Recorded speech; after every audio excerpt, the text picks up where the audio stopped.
사무엘상 29장 6절 7절 그리고 30장 1절부터 20절입니다. 우리 29장 2절은 같이 읽습니다. 시작.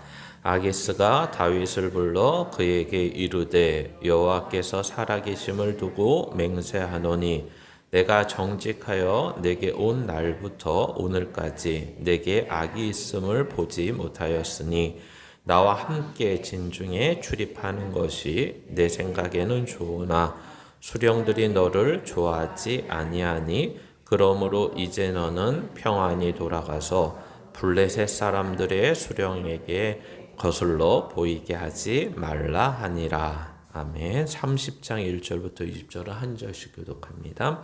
다윗과 그의 사람들이 사흘 만에 시글락에 이른 때에 아말렉 사람들이 이미 네겝과 시글락을 침노하였는데 그들이 시글락을 쳐서 불사르고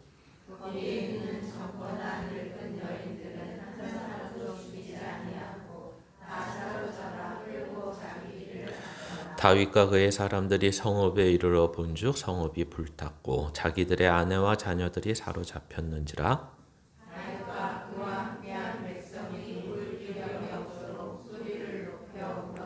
다윗의 또 아내 이스라엘 여인 아히노함과 갈멜 사람 나발의 아내였던 아비가일도 사로잡혔더라.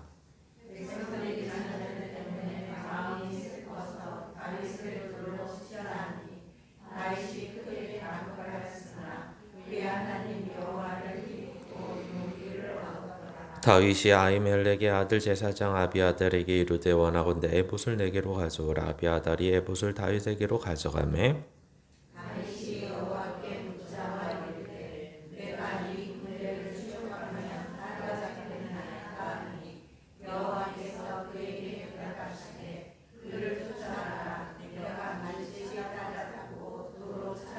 이에 다윗과 또 그와 함께한 600명이 가서 부솔 시내에 이르러 뒤떨어진 자를 거기 머물게 했으니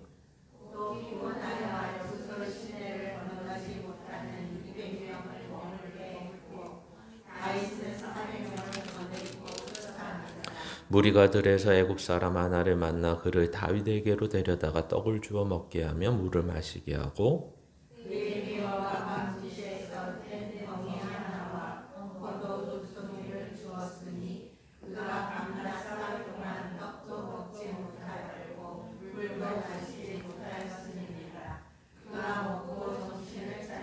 다윗이 그에게 이르되 너는 누구에게 속하였으며 어디에서 왔느냐 하니 그가 이르되 나는 애굽 소년이요 아멜렉 사람의 종이더니 사흘 전에 병이 들매 주인이 나를 버렸나이다.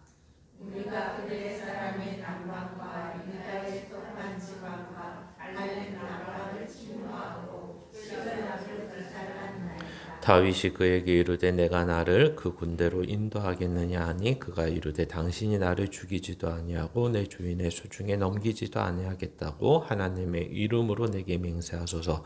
그리하면 내가 당신을 그 군대로 인도하리이다 하니라.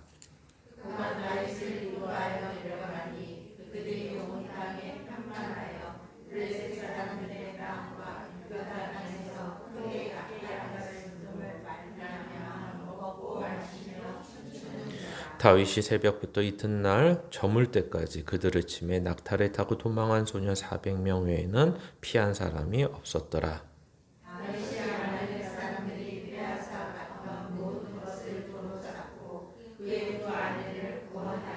그들이 약탈하였던 것 곧 무리의 자녀들이나 빼앗겼던 것은 크고 작은 것을 막론하고 아무것도 잃은 것이 없이 모두 다윗이 도로 찾아왔고 다윗이 또 양떼와 소떼를 다 되찾았더니 무리가 그 가축들을 앞에 몰고 가며 이르되 이는 다윗의 전리품이라 하였더라.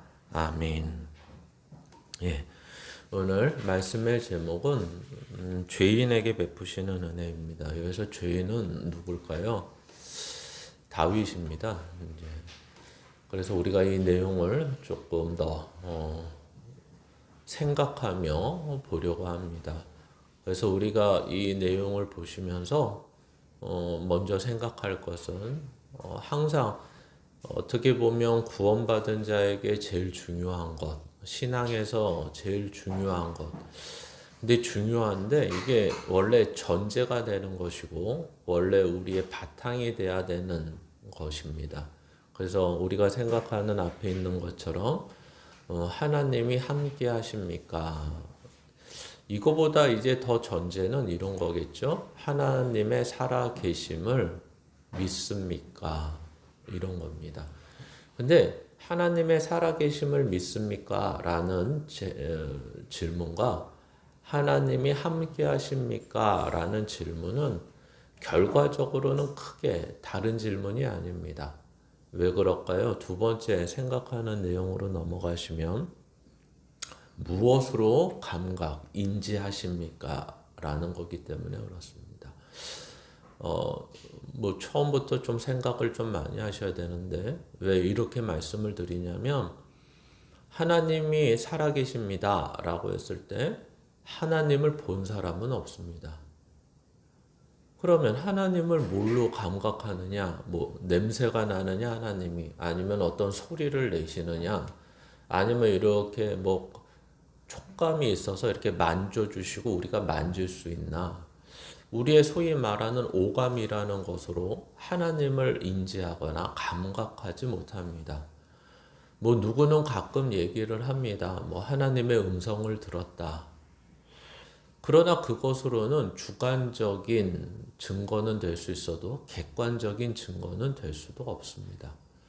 뭐 그런 일이 있다 없다를 따지는 것이 아니라 너는 다른 사람의 말을 들은 거야 라고 따지려고 하는 것이 아니라 그런 것들은 객관적이지 못하다. 그런 일은 충분히 일어날 수 있고 들을 수 있으나 그것이 누구에게나 야, 너 하나님이 살아계셔? 그러면 하나님은 음성을 들려주셔. 이렇게는 말할 수 없다라는 것입니다. 그렇기 때문에 우리는 하나님이 살아계셔? 이 말이 다른 질문으로는 하나님이 함께 하셔? 그런데 함께 하셔서 그래서 너에게 이루어진 게 뭐야? 라고 했을 때 그 다음 얘기가 분명해지죠. 하나님이 살아계시냐 안 살아계시냐가 문제가 아니라 함께 하셔서 이미 무엇인가 일을 하고 계신다면 우리가 눈에 보이지 않아도 그거는 이미 하나님이 살아계신다는 증거요. 그리고 그것이 우리들이 감각할 수 있는 것입니다. 오감으로는 감각하지 못하더라도 우리의 삶의 현장과 인생 속에서 야, 이걸 보니까 하나님은 살아계시는구나. 하나님이 나와 함께 하시는구나.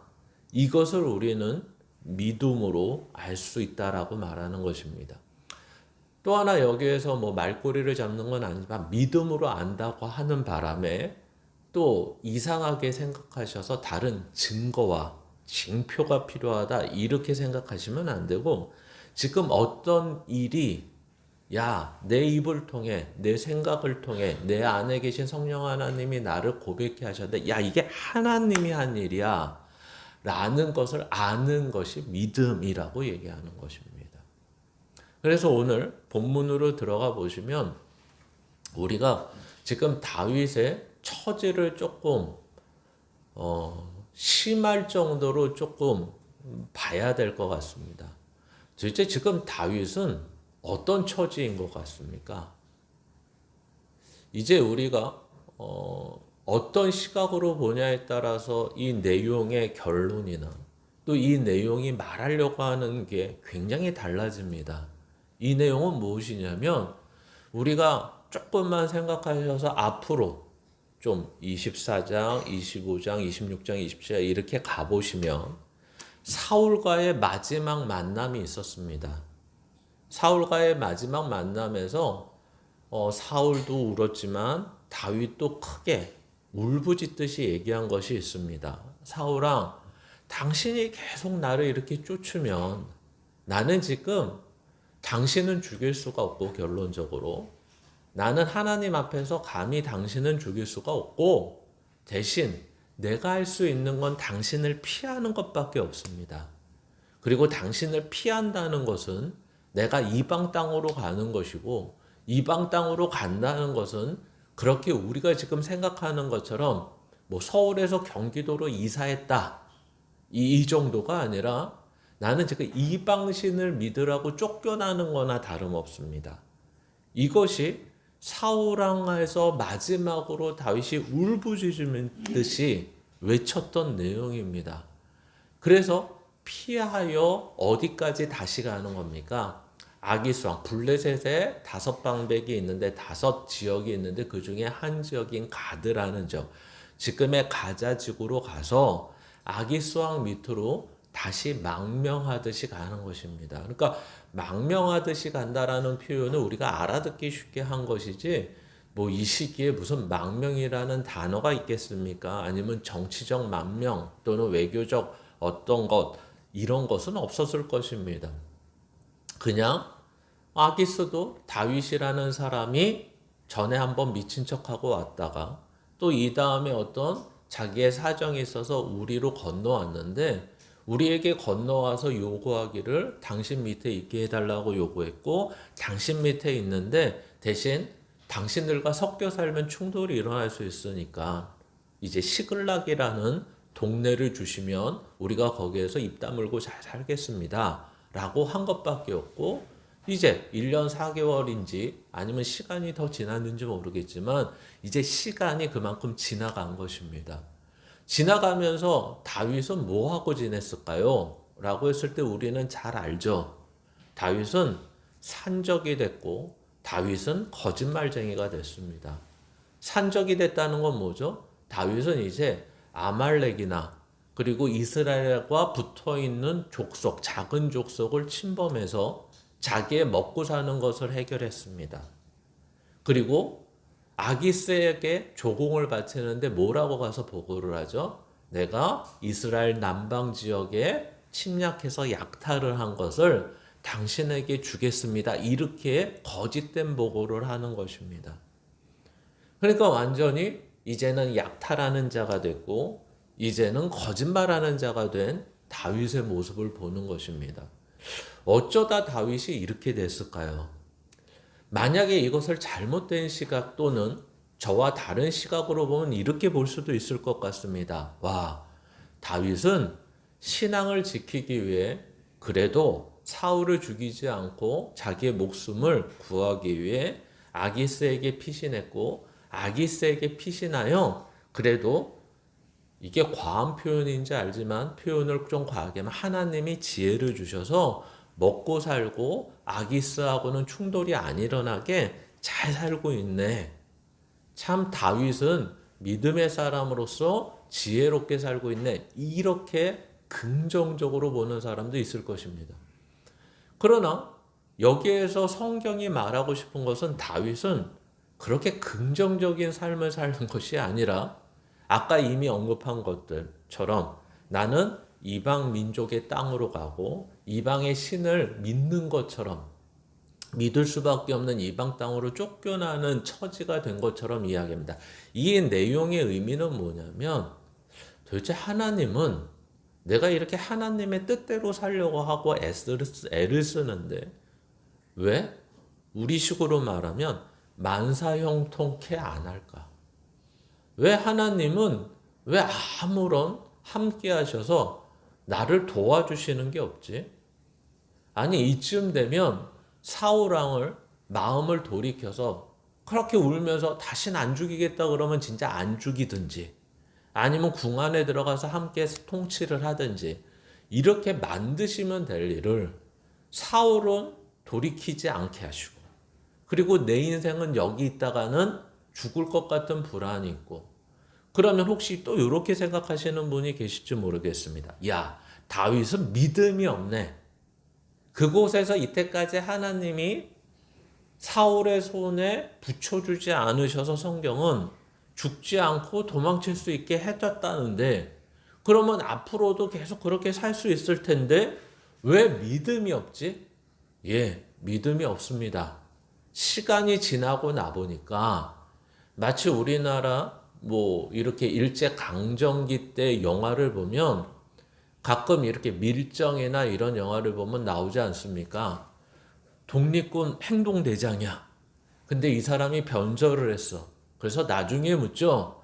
당신은 20년 동안 30년 동안 이렇게 앞장서서 독립을 위해 애를 쓰셨는데 왜 변절자가 되셨습니까? 라고 했더니 그 사람이 한 말이 뭐죠? 그게 뭐 좋은 대답이다, 인상 깊다 이런 게 아니라 그 사람의 영화상의 대답은 이런 것입니다. 나는 더 이상 대한민국이 20년, 30년 지금 가다 보니까 독립이 될 거라고 믿을 수가 없다라는 거죠.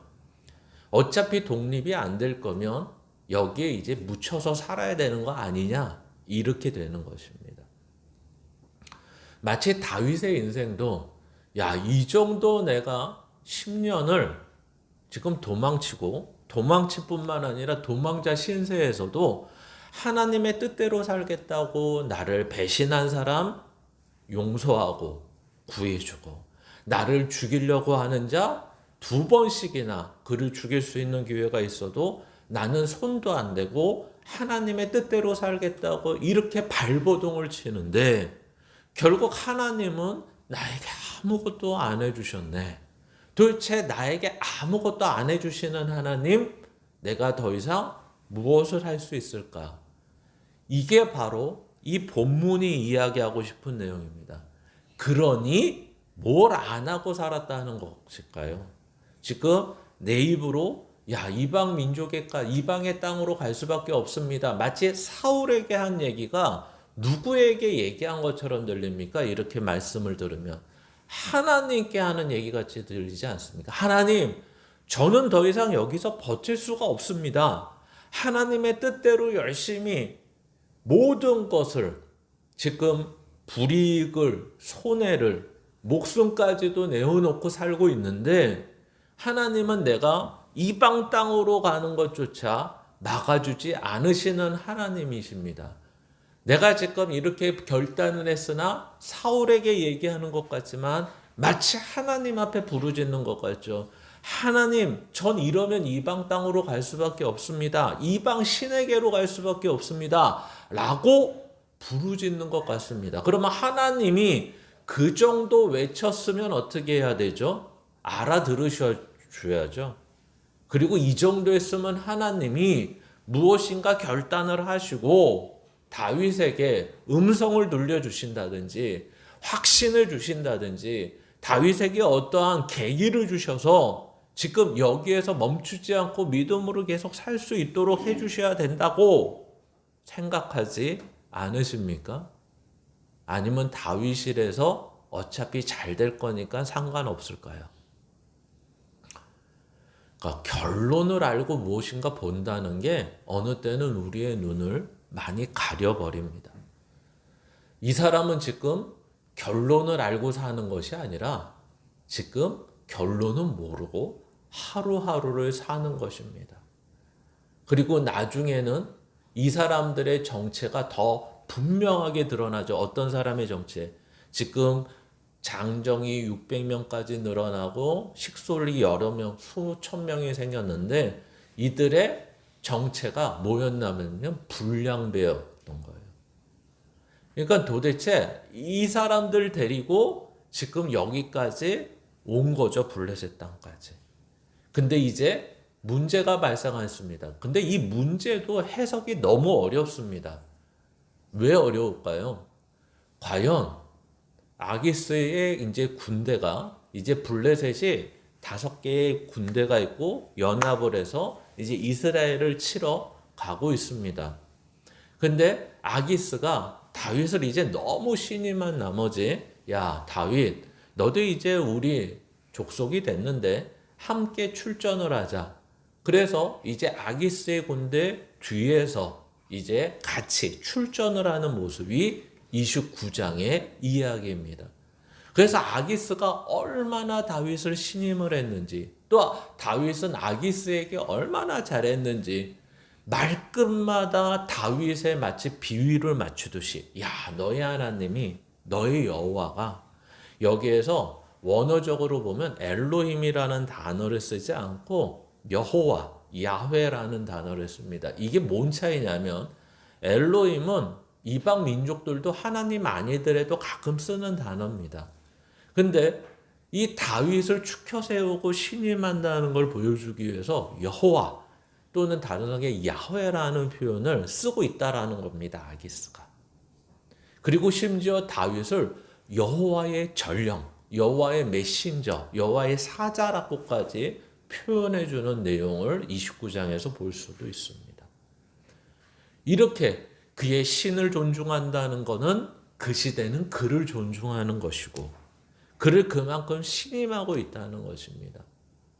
그런데 다윗은 과연 그 아기스의 뒤를 따라 출전하는 것이 갈등이 있었을까요? 우리는 많은 사람들이 여기서 갈등이 있었다라고 말을 합니다. 모르겠습니다. 왜요?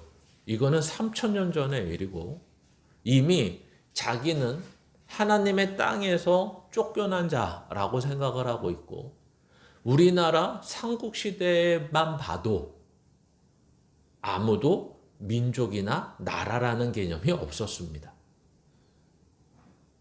물론 다윗에게는 어렸을 때부터 배운 하나님의 선택된 백성, 민족 이런 건 있었겠죠. 그러나 이제 거기서 나온 사람입니다. 그러니까 갈등이 있었을까요? 그거는 정확히 모르겠습니다. 왜요? 성경이 거기에 대해서 설명을 하지 않습니다. 더 중요한 건 대부분이 중요한 내용은 사무엘 상하에서 우리가 예전에 봤다시피 보통 시편에 자기의 마음이 표현된 것들이 있습니다. 근데 이렇게 중요한 내용, 우리가 봤을 때 꽤 중요한 내용인데 이 사무엘상 29장과 30장의 내용은 시편에 아무런 다윗의 기록이 없습니다.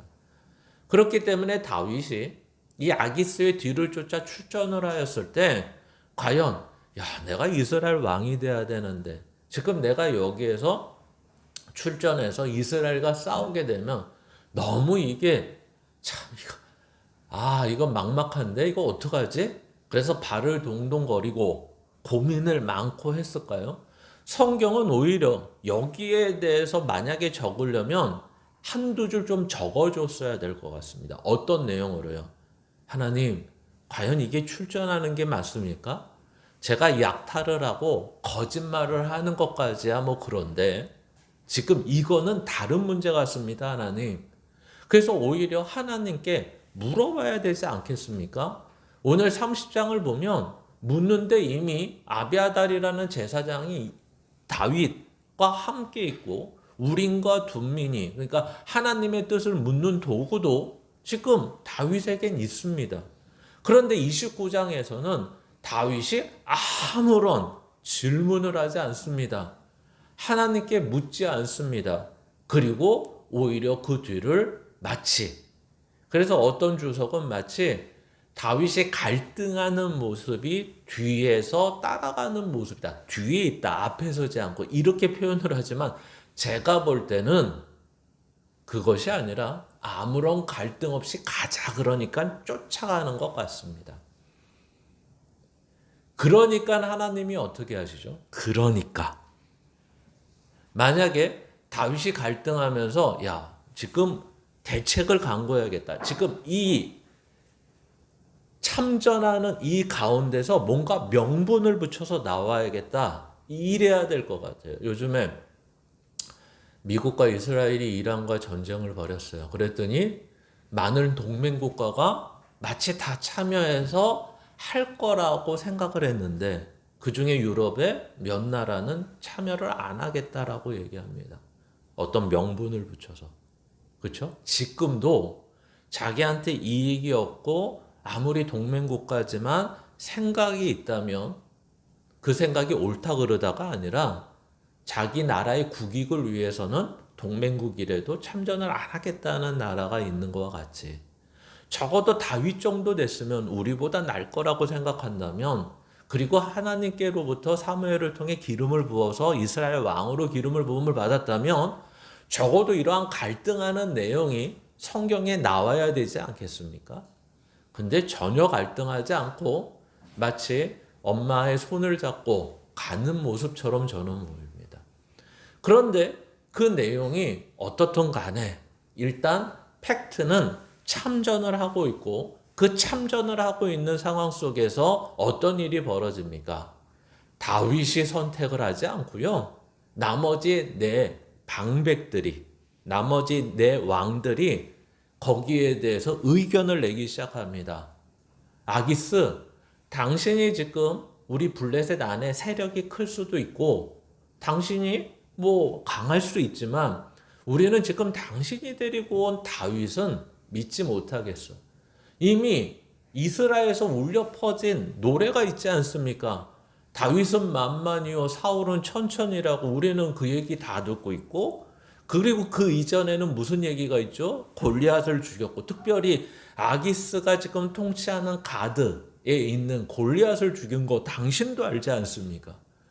그리고 더 나가서 자기 결혼하겠다고 블레셋 장병 200명을 죽인 것도 혹시 잊어버렸습니까? 이렇게 얘기하는 거죠. 그래서 이 시대는 3000년 전이고 거의 철기 시대 이 정도밖에 안 되니까 표현 자체가 어떻게 되죠? 다윗이 지금 이렇게 뒤따라가다가 싹 돌아가지고 우리의 머리를 자를지도 모릅니다. 이렇게 표현을 하는 거죠. 굉장히 살벌하죠. 지금 언제 뒤통수 칠지 모르는 다윗을 지금 당신은 신임을 해서 데려가겠다고요? 우리는 믿지 못하겠습니다. 당신은 얼마나 신임을 하는지 모르겠지만 우리는 그걸 믿지 못하겠습니다. 그래서 성경에 나와 있지 않지만 마치 이렇게 말하는 거였죠. 마치 다윗을 데려가면 우리는 여기 참여 안 하겠습니다까지 간 것 같습니다. 그러니까 아기스가 결단을 내리죠. 야, 너는 문제 없다. 너는 문제. 아기스는 이때까지 다윗이 얼마나 거짓말을 잘하고 얼마나 잘생겼는지 그냥 깜빡 속고서 이 내 방백들 왕들의 얘기는 귀담아 듣지도 않고 어쩔 수 없이 들어줄 수밖에 없으니까 다윗을 마치 위로하듯이 얘기합니다. 다윗, 너는 여호와의 사자야. 이런 너를 저들은 이해를 못하고 있네. 그러니 어쩔 수 없이 내가 이제 여기까지 왔지만 돌아가. 여기까지가 얼마나 걸렸어요? 3일이나 걸렸어요. 그러니까 지도상으로 보면 정확치는 않지만 100km 이상 되는 거리를 3일 동안 요즘 군대도 보통 하루 행군을 40km 하거든요. 근데 지도를 봐도 이게 100km가 넘는 데고 또 이때는 도로라는 게 없었을 테니까 더 험하게 왔겠죠. 그러면서 이제 돌려보내는 것입니다. 야, 다음날 아침 새벽이 되면 그냥 빨리 가. 쟤네들 또 무슨 얘기하기 전에 그냥 빨리 가. 이렇게 등을 떠밀고 있는 것입니다. 이제 두 번째 얘기가 그래서 30장으로 넘어가는 거죠.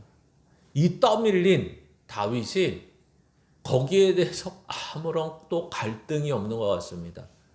뭐 다윗이 예를 들어서 아기스의 바지가락인을 붙잡고 난 꼭 출전하고 싶다든가 뭐 이러쿵 저러쿵 해야 되는데 오히려 다윗은 아기스에게 더 거짓말로 유화 정책을 폈고 이제는 30장에 가면 이제 나와서 아까 이미 언급한 것처럼 3일 길을 왔기 때문에 다시 3일 길을 가고 있는 것입니다. 그래서 나중에 분란이 일어나는 복선이 있죠. 어떤 게 있죠? 이 3일을 온 이 장병들이 이제 다시 시글락을 왔더니 이제 불타버리고 다 잡혀가고 이렇게 된 거죠. 근데 문제는 뭐가 있죠? 여기에서 다들 목이 높여 슬피 울고 있고 그 울다 기력이 이제 쇠하여 버린 것입니다. 근데 이제 이게 원래 문장상으로는 말이 맞지가 않습니다. 이게 무슨 말일까요? 울 기력이 없이 다들 소리 높여 울었는데 나중에 돌을 드는 거 보면 그렇죠? 그럼 기력이 없으면 돌을 들지 말아야 되죠. 그러니까 이 표현은 과장된 표현이기도 하지만 우리는 충분히 알아듣겠죠. 뭐 때문에 이렇게 우리가 지금 여러 가지가 있는데 이 백성들이 우는 것은 분명하게 가족 때문에 우는 겁니다. 그럼 다윗은 분명히 두 아내가 사로잡혀 갔다고 가로에 썩기까지 하면서 표현하고 있는데 그러면 다윗도 가족들 때문에 울까요? 아마 여기에는 여러 가지 이유가 있을 것입니다. 어떤 이유가 있을까요? 하나님이 나를 도와주지 아니하셨습니다. 그래서 나는 내 살 길을 찾아 갔습니다. 그리고 이제는 안정이 됐습니다. 그런데 여기서 도와주시지는 못할 망정 이렇게 하신다고요? 이게 다윗의 울음입니다. 아니 지금 내가 여기 와서 어떻게 살고 있는데 이제는 예전에는 어렸을 땐 목동 그리고 골리앗 이웃에게는 장군 그리고 기름 부음을 받은 이후서부터 장군 그리고 나서 사울로부터 쫓겨서 수년을 쫓겨다녔다가 이제 와서 좀 안정된 삶을 살고 있는데 그래서 다윗은 마음속에 이랬을지 모를 것 같아요. 여기선 더 떨어지지 않겠지. 이제 아내도 얻었고 자식들도 있고 나를 따르는 사람 있고 그리고 우리 마을도 있고 그리고 우리가 이 마을 가운데 누구의 도망칠 필요도 없고 누구의 위협도 없고 오히려 우리가 위협자가 돼서 그렇죠? 주변의 위협자가 돼서 그러나 우리는 평안히 살고 있는 우리의 모습. 하나님이 안 도와주셔도 그렇죠? 여기까지 왔는데 근데 이제는 아기스 때문에 갔다가 돌아오니까 어떻게 돼요? 시글락은 1년 이상을 세워놨고 기반을 담았던 모두 불타버렸습니다.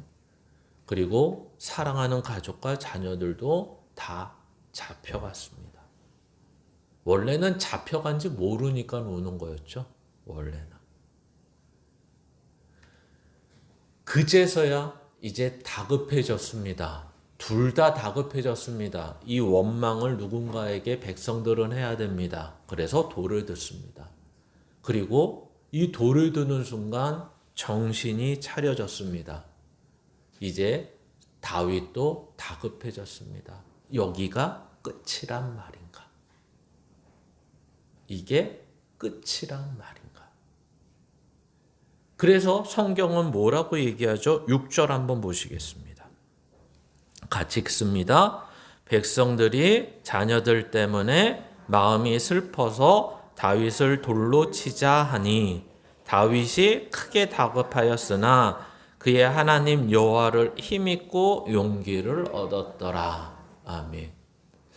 도대체 이게 수동태입니까? 능동태입니까? 다시 말하면 자발적으로 했다는 겁니까? 아니면 하나님이 마음을 주셨다는 겁니까? 도대체 중간입니까? 근데 이제 다른 번역 성경을 보면 이제서야 다윗이 하나님을 의지했더니 하나님이 그에게 용기를 주셨더라. 예, 이게 맞는 것 같습니다. 이게. 이제서야 정신을 차리죠. 하나님 없이 살다가 이제는 칼을 부여잡을 수 있습니까? 창을 부여잡을 수 있습니까? 이 사람들을 위로해 주거나 이 사람들의 마음을 정화시켜 줄 수 있겠습니까? 그가 할 수 있는 거는 하나님밖에 없었던 것입니다. 근데 사울 왕과 다른 게 뭐죠? 사울 왕은 앞에서 하나님을 찾았더니 하나님이 아무 말씀을 안 하십니다. 이제 하나님을 의지하여 하나님을 찾았더니 하나님이 다윗에겐 용기를 주십니다. 이제 여기서 잠깐 우리가 생각하고 넘어갈 게 있습니다. 이 차이구나, 이 차이. 하나님의 통치 안에 있지 않은 자는 하나님이 불러도 그를 돌아보지 않으시고 하나님의 통치 안에 있는 은혜의 통치 안에 있는 자는 하나님이 부르시면 돌아보시는구나. 그러면 제가 앞에서 얘기했던 내용이 맞는 것 같지 않습니까? 다윗은 1년 4개월 동안 하나님을 부르지 않은 것 같습니다. 하나님을 부르지 않은 것 같습니다. 하나님을 찾은 것 같지 않습니다. 하나님, 왜 제가 정직하며 거룩하며 하나님의 뜻을 쫓아 살려고 했던 저입니다. 저를 이 정직과 거룩과 하나님 앞에서 사는 것에서 버리지 말아 주십시오. 라고 기도하지 않았던 것 같습니다. 그리고 하나님을 찾지도 않았던 것 같습니다. 그리고 자기의 뜻대로 살았던 것 같습니다. 그런 자기를 하나님은 복을 주시지도 않고, 아니 이제는 거짓말하고 약탈하면서 살면 하나님은 뭐 하셔야 될 것 같습니까? 벌을 주셔야 될 것 같은데 벌도 안 주십니다. 그러면 하나님은 계신 겁니까? 안 계신 겁니까? 다윗의 마음에. 여러분의 인생은 어떠십니까? 하나님이 여러분의 인생에 복을 주신다고 생각하십니까? 아니면 여러분들이 잘못한 것이 있다라고 혹시 생각하실 때 벌을 주고 계시다고 생각하십니까? 만약에 복도 주지 않으시고 벌도 주지 않으시고 아무런 반응이 없으신 하나님이라면 아까 서두에 말씀드린 것처럼 도대체 하나님은 살아 계신 겁니까? 아니 살아 계셔야지 함께 하든 말든 할 거 아닙니까?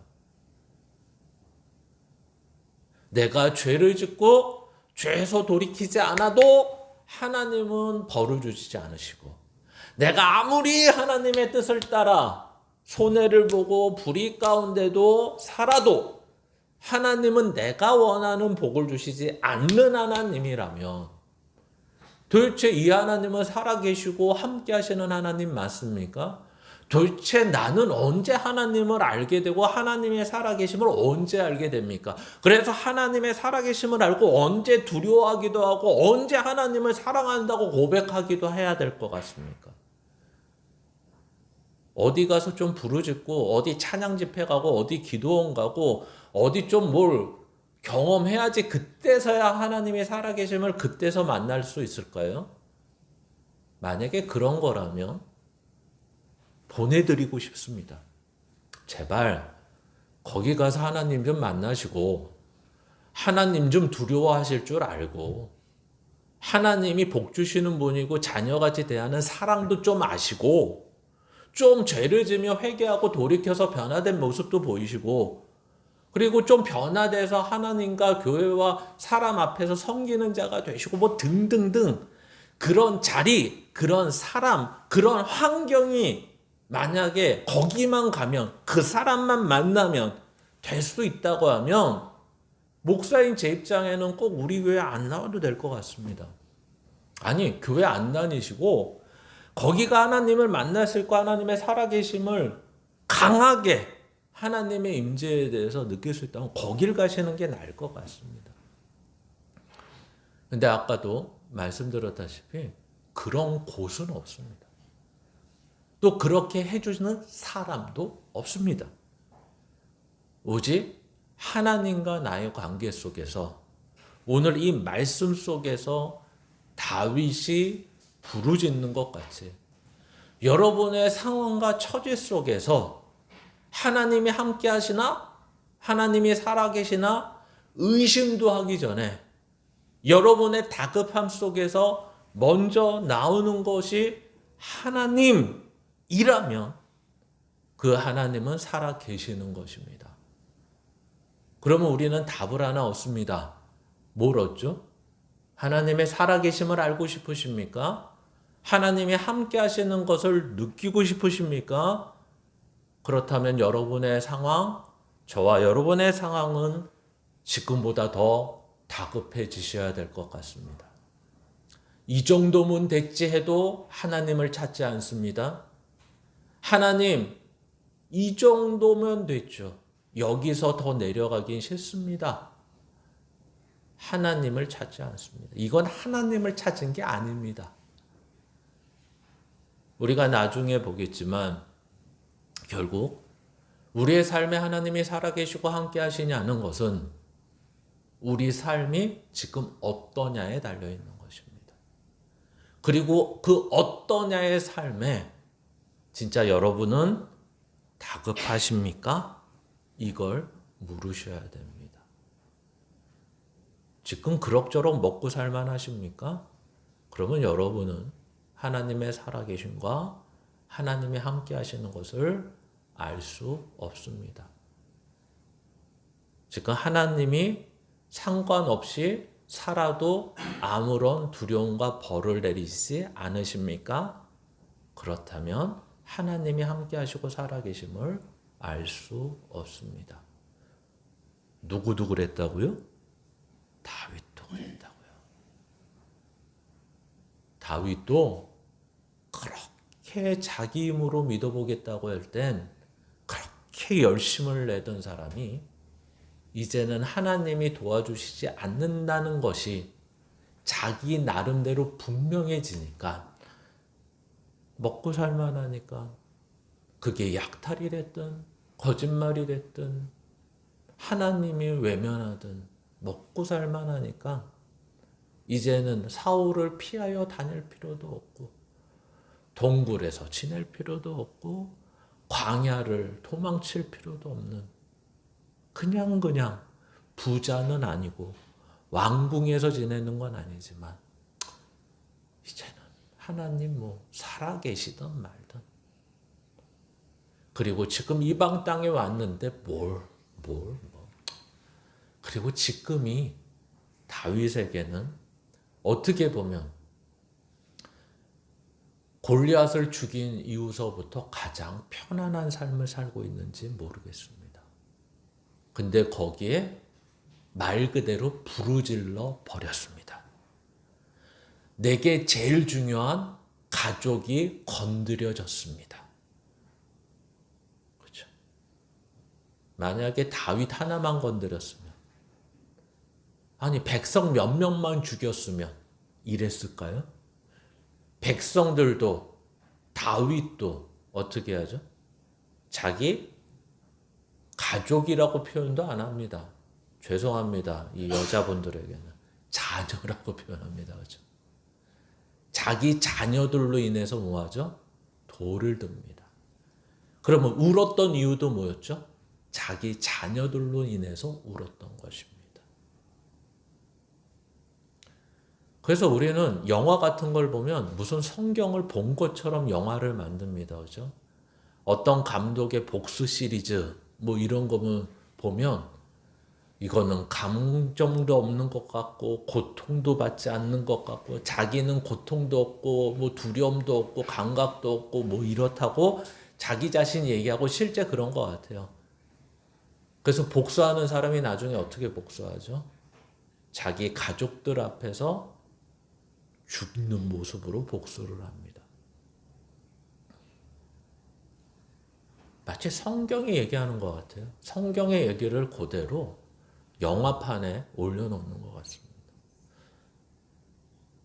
오늘도 자녀들로 인해서 다윗도 기력이 쇠할 때까지 울고 사람들도 기력이 쇠할 때까지 웁니다.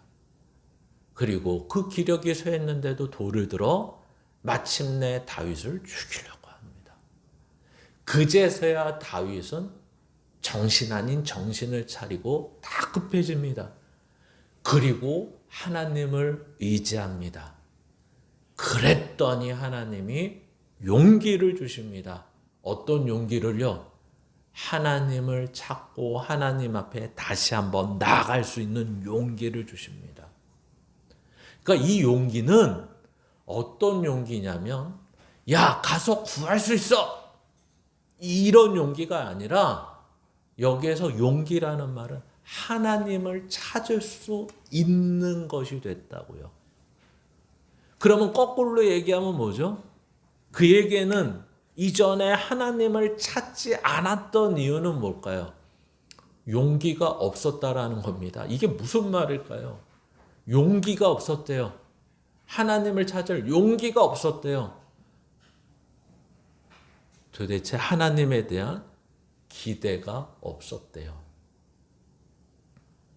하나님을 의지하며 용기를 주시는데 이제는 하나님이 살아계신 것과 하나님이 함께 하신다는 것을 알게 됐다라는 표현이기도 하고 또 하나님 앞에 이제는 나아갈 수 있게 됐다라는 표현이기도 한 거예요. 하나님을 의지하면 하나님이 이렇게 하신다는 거예요. 너 나에게 와라. 너 나에게 부르짖어라. 이렇게 말씀하신다는 거예요. 너에게 지금 에너지가 하나밖에 없으니까 에너지 10개 줄게. 지금 이란과 미국 이스라엘 전쟁처럼 야, 너 미사일 10개밖에 없으니까 미사일 1000개 줄게. 이러는 게 아니라 하나님은 야, 너 이제 나한테 와. 나한테. 하나님께서 용기를 주시는데 너 나한테 와. 전에는 하나님 앞에 찾고 각오했던 이유가 뭐죠? 하나님, 저 골리앗 무찔러 주세요. 하나님, 저한테 힘을 주세요. 하나님, 제 죽이지 않게 해주세요. 이거였다고요. 그런데 이제는 어떻게? 이 기회, 이 찬스, 이 상황에서 다급해지니까 하나님을 의지했더니 이렇게 됐다는 거예요. 하나님밖에 없습니다. 하나님만 의지합니다. 하나님 한 분만이 전부입니다. 이렇게 됐다고 얘기하는 거예요. 그러면 우리가 여기서 설명이 필요하잖아요. 아까 얘기한 것에서. 왜 하나님 앞에 나가는 게 중요하지? 하나님이 주시는 게 중요하지 않나? 하나님이 힘을 주시고 능력을 주시고 무기를 주시고 돈을 주시고 재능을 주시고 해서 지금 이걸 해결해야 되는데 그런 게 아니라 하나님 앞에 나간 것으로 끝나버려요. 이게 바로 하나님 한 분만을 의지하게 하신다. 하나님 한 분만으로 만족하게 하시려는 하나님의 뜻이 이 안에 있음을 설명하는 거죠. 그리고 이제 용기를 얻어 하나님 앞에 나갑니다. 나가서 이제 아비아달로부터 우림과 둠민 가져오라고 그러고 하나님 앞에 이제 나가서 그제서야 하나님의 뜻을 묻습니다. 하나님, 찾을 수 있습니까? 쫓아가도 됩니까? 그랬더니 하나님이 쫓아가라. 찾을 수 있다. 이것입니다. 하나님만이 하실 수 있는 것, 하나님만이 주실 수 있는 것을 주시는 것을 보게 됩니다. 그리고 이제 가는 동안 다윗이 바뀌었습니다. 약탈자에서 거짓말하는 자에서 이제 애굽 사람 아무런 그 와중에 그냥 지나쳐야 되는 한 사람을 만납니다. 그렇죠? 지금 기력이 쇠할 때까지 울었다니까요. 지금 얼마나 이 사태가 위중한지 돌로 맞아 죽을 뻔했다니까요. 그리고 이제 사람들로부터 겨우 안정을 시켰습니다. 뭐라고요? 야, 하나님이 다 찾을 수 있대. 너희 자녀와 가족들 안 죽어서 다 찾는데, 그리고 너의 패물이나 뭐 있었으면 그것도 다 찾는데, 지금 쫓아가면 찾는데 라고 하면 기력이 쇠하던 사람이 다시 힘을 얻고 기력이 닿을 때까지 어떻게 해야 됩니까? 최선을 다해서 쫓아가야죠. 그렇죠? 근데 그 얘기를 쓰지 않고요. 뭐라고 쓰죠? 애굽 사람 하나를, 애굽 소년 하나를 지나가다가 백성들이 발견을 하고 그 발견한 애굽 소년 하나를 다윗에게로 데려옵니다. 그러면 다윗이 요즘식으로 하면 취조를 해야겠죠. 너 어디 소속이야?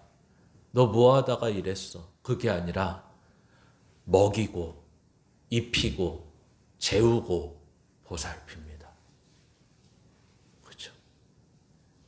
아니, 이 급한 시간에 지금 낙타를 타고 가든 말을 타고 가든 빨리 가야 되는 시간에 그는 한 나그네를, 한 병든 자를, 외면해도 누가 아무 소리 하지 않을 한 사람을, 왜 이렇게 표현할 수 있을까요? 이 사람은 아멜렉 사람이 주인인데 병들었다고 버려버린 사람이에요. 버림받은 사람이라고요. 버림받은 사람. 근데 어떻게 해요? 다윗이 무화과도 주고 물도 주고 재우고 했더니 이제 이 사람이 회복이 돼서 말하기 시작합니다. 뭐라고 말을 해요? 내가 원래 아말렉 주인을 섬기던 사람이고 지금 너희 블레셋 지방들 유다 시글락을 비롯해서 이스라엘 지방 몇몇 곳을 이 아말렉 사람들이 지금 이 전쟁을 틈타서 방어가 불리할 때 침략해서 약탈을 어마어마하게 한 사람 중에 나도 하나였는데 지금 병들었다고 주인이 버려버렸습니다. 그래서 그 다음 말이 뭐죠? 근데 내가 걔네들 다 압니다. 걔네들이 몇 명인지, 어디서 주둔하고 있는지, 전략은 뭔지, 누가 수장인지 정보를 다 알고 있습니다 하면서 그의 도움을 받아 마침내 이틀 동안 밤낮 가서 때려 부셨는데 400명만 낙타타고 도망가고 나머지는 다 죽이고 죽인 다음에 모든 침략해간 것과 가족들 다 회복하고 심지어 그들이 블레셋이나 다른 데서 약탈한 것마저도 다 전리품처럼 가지고 올 수 있게 됐다라고 말하는 것입니다. 오직 하나님 한 분을 찾았습니다. 그리고 그 찾은 하나님으로 인해서 회복이 됐습니다. 그 회복된 다윗이 다시 이 하나님이 약속한 것으로 인해서 위로를 받습니다. 그리고 그는 조급해하지 않습니다. 그리고 지나가는 한 병든 자를 구원합니다. 마치 우리에게 얘기하는 것 같지 않습니까? 야, 조급해하지 마라. 너가 지금 다급하냐? 그래도 하나님의 뜻을 이루면서 사는 것이다. 그것이 너와 나의 삶이다. 마치 이렇게 얘기하는 것 같지 않습니까? 그래서 오늘 본문을 보시면서 이해할 내용은 이것입니다. 첫 번째는 여전히 함께 하신다는 것입니다. 이게 무슨 말일까요? 대표적으로 모세를 보면 알 수 있죠. 모세는 출애굽기 3장에 불타는 떨기나무 가운데 하나님이 등장하십니다. 그리고 말씀하십니다.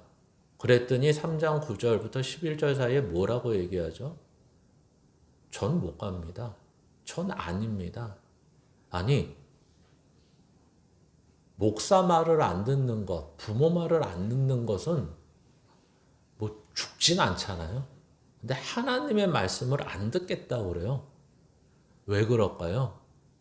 좋게 말하면 삐진 거고, 나쁘게 말하면 난 내가 하려고 할 때 뭐 도와주지도 않더니 지금 와서 야 나이 40세 때 그래도 힘이 있고 왕자였고 배운 거 많고 아는 것 많고 동원할 수 있는 거 많을 때는 쳐다보지도 않고 지금 80세가 돼서 광야에서 양이나 치고 늙고 병든 나를 찾아서 이 일을 시키겠다고? 이겁니다. 오히려 삐졌다기보다는 하나님 앞에 화를 냅니다. 야 그래도 너가 가라. 그러면 이름 좀 가르쳐 주세요. 이름이 뭐예요? 아유 저는 또 가방이 짧아서요. 가서 할 말도 없어요. 혀가 짧아요. 혀가. 버벅거립니다. 별 이유와 핑계를 다대죠 하나님한테.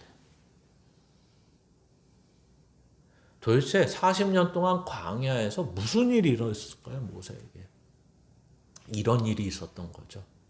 마치 다윗처럼 하나님이 날 버리셨구나. 하나님이 나와 함께하지 않으시는구나. 그러면 이거를 거꾸로 가져오면 이런 거죠. 여러분 하나님과 함께 하신다는 것을 어떻게 아신다는 겁니까? 아까 이미 언급했죠. 복을 받거나 벌을 받아야지 하나님이 함께 하신다는 걸 아는 거죠. 아니요. 성경은 복을 받거나 벌을 받는 걸로 하나님을 아는 것으로 끝나지 않고요. 하나님을 찾는 것이 하나님이 살아계시고 함께 하시는 거래요. 이런 거래요. 여러분이 하나님을 찾고 계시느냐? 하나님을 의지하고 있느냐? 하나님을 부르고 있느냐? 이거래요, 이거. 우리 생각하고 너무 달라요. 그렇죠? 하나님이 보이지 않는 하나님이면 우리에게 보이시든지 뭔가를 해주심으로 우리는 느낀다고 자꾸만 얘기하는데 성경은요, 그것으로는 한계가 있대요. 한계가. 그때만 난리친다는 거예요. 복을 받았을 때, 야, 하나님이 해주셨네, 하나님이 해주셨네. 그래서 힘들면 또 기도하죠. 근데 하나님이 아무것도 안 해주셔. 두 번째 기도했는데 하나님이 아무것도 안 해주셔. 세 번째 기도했는데 하나님이 아무것도 안 해주셔. 도대체 내 말을 듣는 거야, 안 듣는 거야? 하나님은. 여기서부터 문제가 생기는 거예요. 그리고 기도를 안 해. 기도를 안 해. 하나님 없는 것처럼 살아. 아니, 심지어 무슨 생각까지 든다고요? 그냥 이러면 벌을 주셨으면 좋겠어. 그것도 아니야. 그러면 이제 마음속에 싹트기 시작합니다. 하나님 살아계신 거야. 도대체 하나님은 뭐 하고 계시는 거야? 도대체 하나님은 왜 이러실까요? 우리 다음 장 보시면 이래서 그러십니다. 오직 하나님만을 의지하게 하시고 오직 하나님 한 분만으로 만족하게 하시려고 그러시는 것입니다. 그래서 우리가 고린도후서 1장 3절부터 9절의 내용이 우리가 사도행전을 이미 봐서 아시겠지만 이 내용이 이런 겁니다. 내가 아시아에서 만난 환난에 대하여 나는 낙심할 수밖에 없었다. 지금식으로 하면 이런 얘기예요. 하나님이 내가 이렇게 열심히 하나님의 일을 하면 하나님이 함께 하셔서 나를 도와주시고, 아니 도와주시지 않더라도 냅두시고, 그리고 죽음 앞에서는 나를 구해주실 뿐만 아니라 영광스럽게 하셔서 하나님의 일을 하는 자인 것처럼 보여주셔야 되는데 이게 무슨 일이야? 이게 지금 무슨 일은 둘째치고 이게 매일매일 죽냐 사느냐의 문제예요. 그리고 나를 고난과 박해하는 자가 왜 이렇게 많아? 한 것도 없는데 이 얘기예요. 그래서 이 고린도서 1장 9절은 마침내 이렇게 얘기합니다. 나를 왜 이렇게 환난, 고난, 박해 속에 내버려 두신 것처럼 그랬을까? 오직 하나님만을 의지하게 하시려고. 그러니까 우리가 원하지 않는 답을 이렇게 하시는 거예요. 너 그 환난, 고난, 박해가 널 죽이지 않는 것을 알았으면 좋겠어. 근데 그것만 있는 게 아니라 그것으로 나만 찾았으면 좋겠어. 근데 우리는 뭘 찾아요? 하나님, 돈 주세요. 하나님, 건강 주세요. 하나님, 해결해 주세요. 이럴 때 날 찾는 거 말고 그냥 하나님만 찾으면 좋겠어요. 하나님만 의지했으면 좋겠어요. 이 얘기를 하는 것입니다. 그래서 여러분은 하나님의 살아계심과 하나님의 함께하심을 경험하고 싶으십니까? 그렇다면 하나님을 찾고 계시는지, 하나님만을 의지하고 계시는지, 하나님 한 분만으로 만족하고 계시는지를 생각해 보셔야 됩니다. 어떤 위급하고 다급한 속에서도 내 입에서 하나님이라는 소리가 안 나온다면 여러분은 하나님의 살아계심과 하나님의 함께하심을 알 수가 없습니다. 그러면 큰일이네요, 목사님. 요즘 힘든데도 기도가 안 되고 하나님을 찾지 못하는데요. 그러면 그 밑에서부터 시작하셔야죠. 하나님, 오늘 말씀을 통해서 내가 하나님을 찾는 내가 되게 해주세요. 내 안에 성령이 감동하시면 내가 언제나 기도하게 해주세요. 지금의 상황이 좋아졌다고 그래서 내려놓고 아무것도 안 하는 내가 되지 않게 해주세요. 그래서 우리 함께 같이 읽고 오늘 말씀을 마치려고 합니다. 우리 함께 같이 읽겠습니다. 하나님은 어떠한 처지와 상황에서도 나와 함께 하십니다. 하나님은 내 기도에 귀를 기울이시며 오직 하나님 한 분만 의지하게 하며 그 한 분만으로 만족하기를 원하십니다. 우리 다시 한번 읽습니다. 하나님은 어떠한 처지와 상황에서도 나와 함께 하십니다. 하나님은 내 기도에 귀를 기울이시며 오직 하나님 한 분만 의지하게 하며 그 한 분만으로 만족하기를 원하십니다. 아멘.